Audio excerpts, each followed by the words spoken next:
Everyone, welcome to allrounder siblings. आज हम करेंगे class 7th ICSE board geography. New chapter आज हम स्टार्ट करने वाले हैं। चैप्टर 6 तक हम ऑलरेडी कंप्लीट कर चुके हैं, तो उन्हें ध्यान से देखिएगा, समझिएगा, और कुछ डाउट है तो आप हमसे कमेंट सेक्शन में पूछ सकते हैं। एंड ये भी ज़रूर बताइएगा वीडियो आपको कैसा लगा। प्लीज़ गाइस, ज़्यादा से ज़्यादा सपोर्ट कीजिए। आप सपोर्ट करते हैं, लाइक करते हैं वीडियो को और कमेंट भी करके बताते हैं कि आपको अच्छा लगा, समझ में आया, तो हमें बहुत अच्छा लगता है। तो आज नया लेक्चर है, नया चैप्टर है, study of continents Europe, chapter number 7।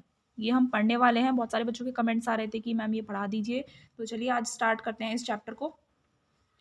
Study of continents Europe, ठीक है। यहाँ पर आपको देखिए कुछ फैक्ट्स एंड फिगर्स दिए हुए हैं ये टेबल में, ये पढ़ लेते हैं। मेजर माउंटेन्स बताए हुए हैं, ये यूरोप के बारे में ही बताए हुए हैं मेजर, ठीक है, facts and figures. Major mountains कौन कौन से हैं यहाँ पर? Sierra Nevada, Pyrenees, Alps, Apennines, Carpathians, Balkan mountains and Caucasus, ठीक है। हाईएस्ट पीक कौन सा है? माउंट एल्ब्रस, जो है आपका 5642 मीटर्स का। मेजर रिवर्स कौन कौन सी हैं यहाँ पर? वोल्गा, जो सबसे लॉन्गेस्ट है, डनूबे, राइन, सीन, डॉन, विस्टुला, नाइपर, पो, रोन, एल्ब, ऑर्डर, ये सभी यहाँ की मेजर रिवर्स हैं। चीफ क्रॉप्स, यहाँ पर मेन क्रॉप्स कौन सी ग्रो करी जाती हैं, कौन कौन सी हैं? Wheat, barley, rye, oats, potato, maize, fruits, flax and sugar beet, यहाँ की चीफ क्रॉप्स हैं। चीफ मिनरल्स एंड फ्यूल्स कौन से हैं यहाँ के? Iron ore, coal, petroleum, natural gas, bauxite, copper, lead, zinc and nickel यहाँ के चीफ मिनरल्स एंड फ्यूल्स में आते हैं। एंड यहाँ की चीफ सिटीज़ कौन सी हैं? London, Paris, Rome, Madrid, Moscow, Saint Petersburg, Bonn, Berlin, Munich, Frankfurt, Prague, Amsterdam, Brussels, Warsaw, Oslo, Stockholm, Helsinki and Bucharest, ये यहाँ के चीफ सिटीज़ हैं। तो ये फैक्ट्स एंड फिगर्स आपको लर्न करनी होंगी। शॉर्ट में पूछ लेता है कि यहाँ का कुछ भी, जैसे पूछ लेगा आपको एमसीक्यूज में हाईएस्ट पीक कौन सा है यूरोप का, तो ये सभी आपको लर्न होने चाहिए। चलिए आगे का स्टार्ट करते हैं। Europe is smaller than all the continents except Australia. Europe जो है सारे कॉन्टिनेंट से छोटा है ऑस्ट्रेलिया को छोड़कर, ठीक है। जितने भी कॉन्टिनेंट्स हैं उसमें ऑस्ट्रेलिया को छोड़कर सबसे छोटा है Europe. It is in fact a peninsula. Europe fact के रूप में देखें तो ये एक पेनिनसुला है। पेनिनसुला क्या होता है? Land mass almost surrounded by water, एक लैंड का एरिया है जिसके चारों तरफ ज़्यादातर क्या है? पानी है, ठीक है। तो यूरोप आपका एक पेनिनसुला है ऑफ यूरेशिया, यूरेशिया का the single land mass comprising Asia and Europe. Eurasia क्या है? सिंगल लैंड मास है जिसमें एशिया और यूरोप आता है यूरेशिया में। ओके, नाम से समझ में आ रहा है ना, यूरेशिया यानी यूरोप और एशिया तो आ ही रहा है इसमें। तो यूरेशिया क्या है? आपका सिंगल लैंड मास है जिसमें एशिया और यूरोप दोनों आते हैं, तो ये एक पेनिनसुला है आपका Europe. But Europe is regarded as a separate continent because of its distinctness in terms of physical features and population. लेकिन यूरोप को ना हम एक सेपरेट कॉन्टिनेंट के रूप में ही पहचानते हैं, ठीक है। ये कॉन्टिनेंट है अपने आप में, बिकॉज क्योंकि ये इसके फिजिकल फीचर्स यानी कि दिखने में सबसे अलग है, डिस्टिंक्ट है, डिफरेंट है, और इसकी पॉपुलेशन भी अलग है।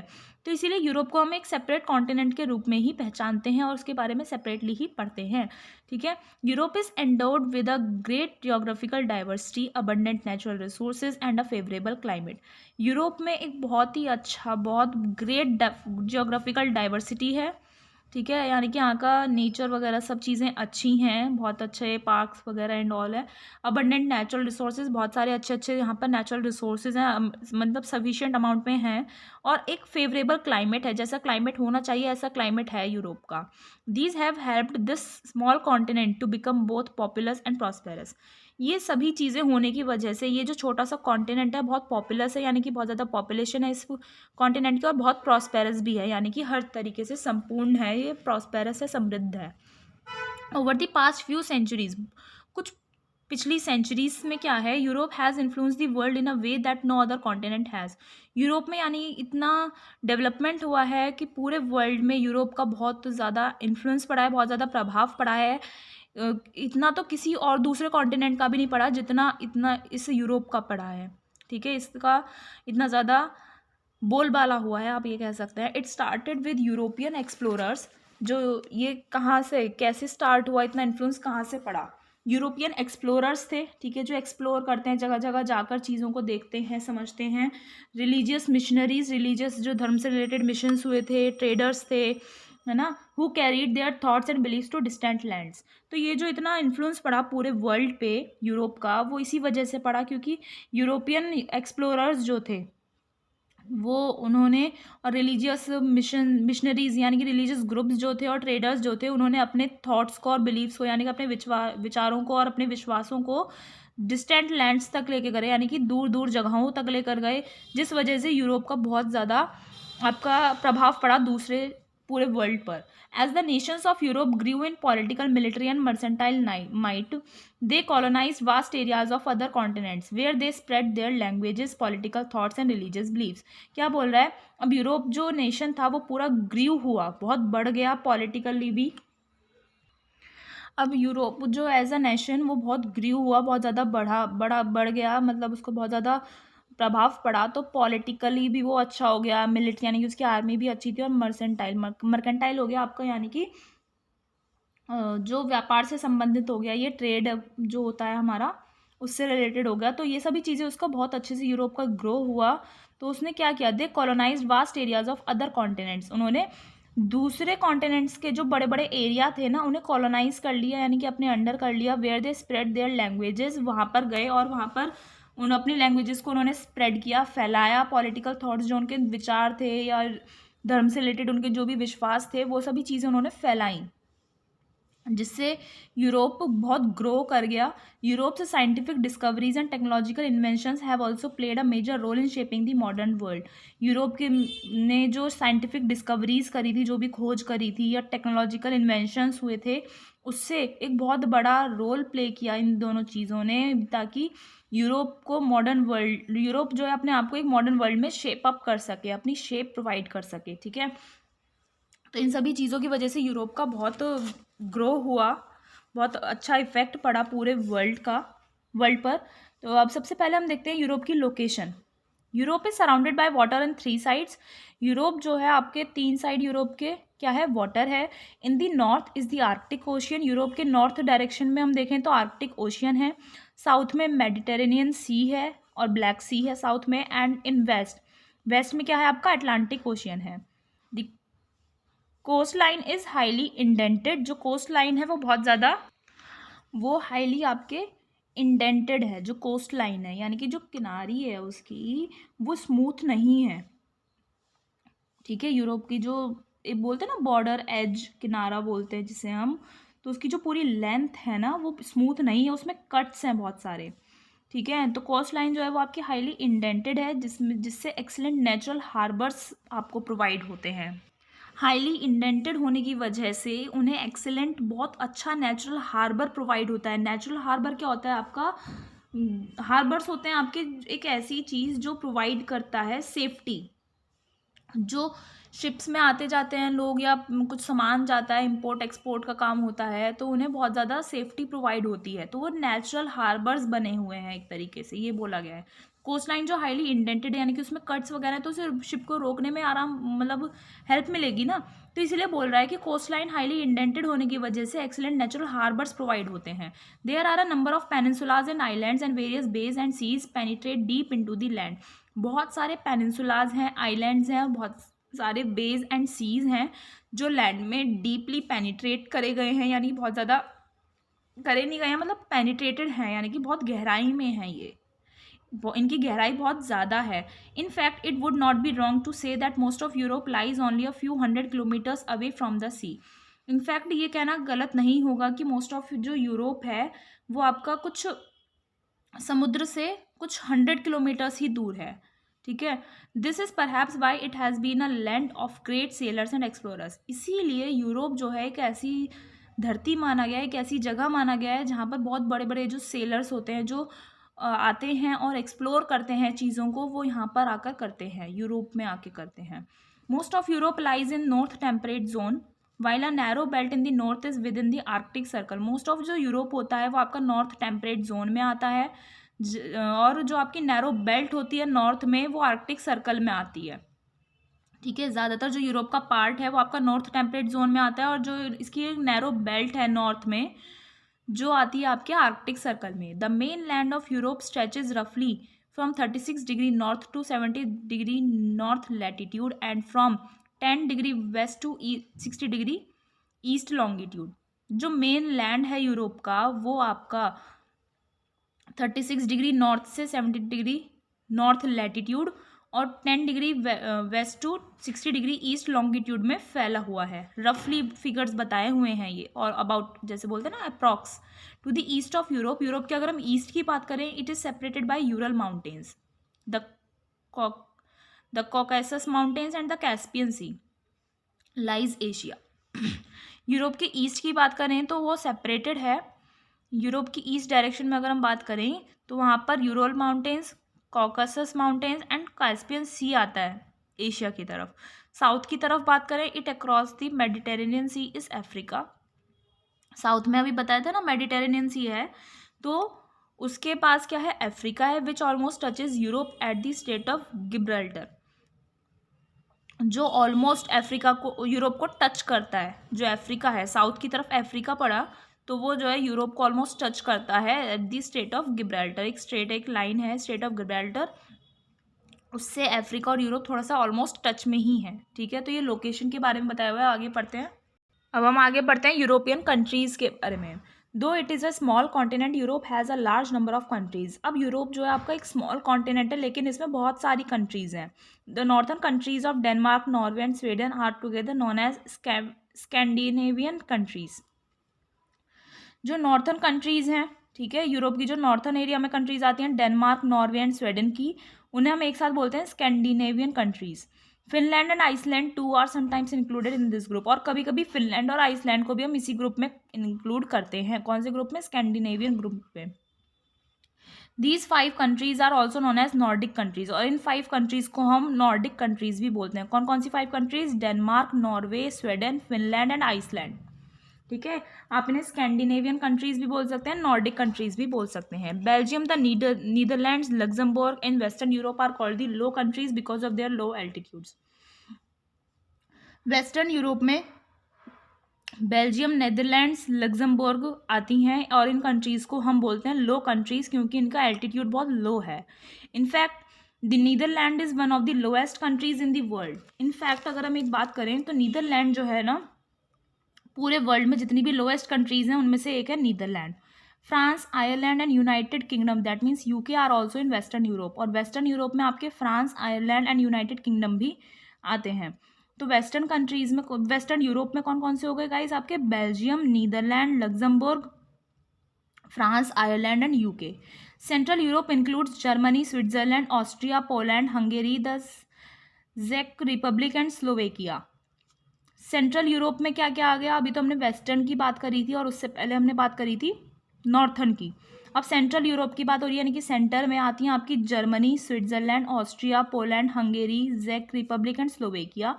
साउथर्न यूरोप में आपके Spain and Portugal share the Iberian peninsula. Spain और पोर्टुगल जो है आइबेरियन पेनिनसुला के आसपास आते हैं, while Italy has its own peninsula. Spain और पोर्टुगल जो है वो आइबेरियन पेनिनसुला को शेयर करते हैं, और जबकि इटली का खुद का पेनिनसुला होता है। कहाँ पर है ये? साउथर्न यूरोप में बात हो रही है। The countries on the Balkan Peninsula, Balkan Peninsula पे कौन कौन सी कंट्रीज हैं? Serbia, Montenegro, Slovenia, Croatia, Bosnia and Herzegovina, Macedonia, Albania, Kosovo, Greece, Romania and Bulgaria are refer to as the Balkan States. ठीक है, बल्कन पेनिनसुला में ये सभी कंट्रीज आती हैं, और इन सभी को हम बल्कन स्टेट्स बोलते हैं। A small part of Turkey including part of the historic city of Istanbul also lies in this region. क्या? टर्की का एक स्मॉल पार्ट है, उस including part of the historic city of Istanbul also lies in this region. Turkey का एक छोटा सा part है जो इस्तांबुल की हिस्टोरिक सिटी के रूप में जाना जाता है, वो भी इसी रीजन में आता है। कौन से रीजन में? बल्कन स्टेट्स वाले रीजन में। The countries which border the Mediterranean sea are called the Mediterranean countries. और वो कंट्रीज जो मेडिटेरेनियन सी के किनारे पर आती हैं, जैसे ये आपकी सी हो गया, समुद्र हो गया मेडिटेरेनियन वाला, और इसके यहाँ पर ये कुछ कंट्रीज़ हैं, तो इन कंट्रीज़ को हम बोलते हैं मेडिटेरेनियन कंट्रीज़। क्या बोलते हैं? Mediterranean countries. The largest country in the world, Russia, lies in eastern Europe as well as in Asia. जो लार्जेस्ट कंट्री है पूरे वर्ल्ड की, रशिया, वो आपकी ईस्टर्न यूरोप में भी आती है और एशिया में भी आती है। Okay, Russia was a part of the USSR, which broke up in 1991 into Russia and 14 other independent republics. Russia जो है आपका यूएसएसआर का एक पार्ट था, जो 1991 में ये जो ग्रुप था ये टूट गया और उससे रशिया बनी और 14 दूसरी इंडिपेंडेंट रिपब्लिक्स बने. 9 of these republics are wholly और पार्टली इन यूरोप. और ये इनमें से जो 14 दूसरे इंडिपेंडेंट रिपब्लिक्स थे उनमें से 9 जो हैं वो होली या फिर मतलब पूरे तरीके से या फिर कुछ पार्ट उसका यूरोप में आता है. वो कौन कौन से हैं? Estonia, Lithuania, Latvia, Belarus, Ukraine, Moldova, Georgia, Azerbaijan, Kazakhstan. ठीक है, ये आपके कुछ 9 रिपब्लिक्स हैं. The first 3 bordering the Baltic sea and are together known as the Baltic state. जो स्टार्टिंग के 3 हैं कौन कौन से? Estonia, Lithuania and Latvia. ये तीनों बाल्टिक सी के किनारे पर आते हैं, बॉर्डर के आसपास आते हैं उसके. ठीक है, तो इसलिए हम इन्हें बाल्टिक स्टेट्स बोलते हैं. जो last 3 they are shared with Asia, और जो लास्ट के 3 हैं वो एशिया के साथ हैं, यानी कि कजाकिस्तान, अजरबैजान एंड जॉर्जिया. कहाँ हैं ये? एशिया के साथ शेयर करते हैं. अनदर रिपब्लिक, एक दूसरा रिपब्लिक है अर्मेनिया, दो लोकेटेड एंटायरली इन एशिया. ये पूरे तरीके से एशिया में लोकेटेड है, but it is often counted as a European country, लेकिन हम इसे यूरोपियन कंट्री के रूप में ही जानते हैं. Many European countries are now part of the European Union. Many European countries are now part of the European Union, an association whose member countries have removed trade and travel restrictions amongst themselves. बहुत सारी European countries जो हैं वो European union, जो European group है, union है, उसके part में आती हैं, उसी में आती हैं. ठीक है, यूरोपियन यूनियन की पार्ट हैं बहुत सारी यूरोपियन कंट्रीज़. यूरोपियन यूनियन क्या है? एक एसोसिएशन है, एक संगठन है, एक एनजीओ, मतलब एनजीओ नहीं, एक ग्रुप है जिसके whose member countries have removed, जिनकी मेंबर कंट्रीज जो हैं यूरोपियन यूनियन में, जो भी कंट्रीज आती हैं, उन्होंने ट्रेड और ट्रैवल रेस्ट्रिक्शंस आपस में रिमूव कर दिए हैं. समझ में आ रहा है? उन्होंने कुछ पहले ट्रेड और ट्रैवल रेस्ट्रिक्शंस लगाए हुए थे कि हमारी कंट्री में कोई नहीं आएगा, उसकी कंट्री में कोई नहीं जाएगा. कुछ इस टाइप के रेस्ट्रिक्शंस लगा रखे होंगे उस यूरोपियन यूनियन में जो भी कंट्रीज आती हैं उन्होंने, बट वो उन्होंने हटा दिया और यूरोपियन कंट्रीज अब उसका पार्ट हैं. नेक्स्ट अब हमारा आता है द लैंड. क्या आता है? The land. यूरोप में भी divided into 4 broad physical units. Europe को हम 4 बड़ी फिजिकल यूनिट्स में हम डिवाइड कर सकते हैं. वो है आपका north western highlands, central lowlands, central uplands and Alpine system of mountains. तो अभी इन्हीं के बारे में पढ़ेंगे, जिसमें सबसे पहला है the north western highlands. In north western Europe में there are some old mountains and plateaus. North western Europe में कुछ पुराने माउंटेन्स और प्लेट्यूज हैं. They include highlands of Scandinavia, Britain, Ireland and Iceland. उसमें हाईलैंड्स आते हैं Scandinavia, Britain, Ireland and Iceland के. These and the Ural Mountains are the oldest highland of Europe. ये सभी जो हाईलैंड्स बताए थे और यूरल माउंटेन्स जो हैं ये यूरोप के ओल्डेस्ट हाईलैंड्स में आते हैं. They are not very high और स्टीप. वो बहुत ज़्यादा ऊंचे या बहुत ज़्यादा छोटे नहीं हैं, as they have been eroded by rivers and glaciers over millions of years. ठीक है, वो ज़्यादा ऊंचे भी नहीं है ना ज़्यादा स्टीप हैं. ठीक है, क्योंकि they have been eroded by rivers and glaciers over millions of years. बहुत मिलियंस ऑफ ईयर्स पहले रिवर्स एंड ग्लेशियर्स ने इरोड कर दिया उन्हें. क्या कर दिया? इरोड कर दिया. इरोजन समझते हो ना, लास्ट चैप्टर में हमने पढ़ा था इरोजन के बारे में, वही चीज़ है. Glaciers have cut deep narrow valleys in the north western highlands. Glaciers ने जो डीप नैरो वैलीज थी ग्लेशियर्स ने उन्हें कट कर दिया है, नॉर्थ वेस्टर्न हाईलैंड्स बना दिए हैं अलॉन्ग दी कोस्ट. और जो किनारा होता है कोस्ट के साथ देखें, these valleys are filled with sea water and are known as fjords. ये जो वैलीज बनी ना, ये जो ग्लेशियर्स ने नैरो वैलीज बना दी, गहरी वैली बना दी, उन वैली में सी वाटर भरा रहता है और उन्हें हम बोलते हैं जॉर्ड्स. एफ साइलेंट रहता है. Fjords are specially common along Norway's coast. Fjords जो हैं वो ज़्यादातर नॉर्वे कोस्ट पर देखे जाते हैं, नॉर्वे के किनारे पर देखे जाते हैं. Action of glaciers has also created many lakes in the highlands.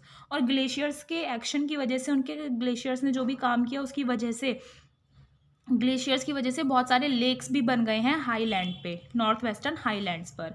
Many small swift rivers float down the eastern slopes of the highlands into the sea. बहुत सारी जो स्मॉल रिवर्स हैं वो ईस्टर्न स्लोप्स को फ्लो करके, highlands की जो eastern slope हैं उन्हें फ्लो करवाकर सी में ले आई हैं.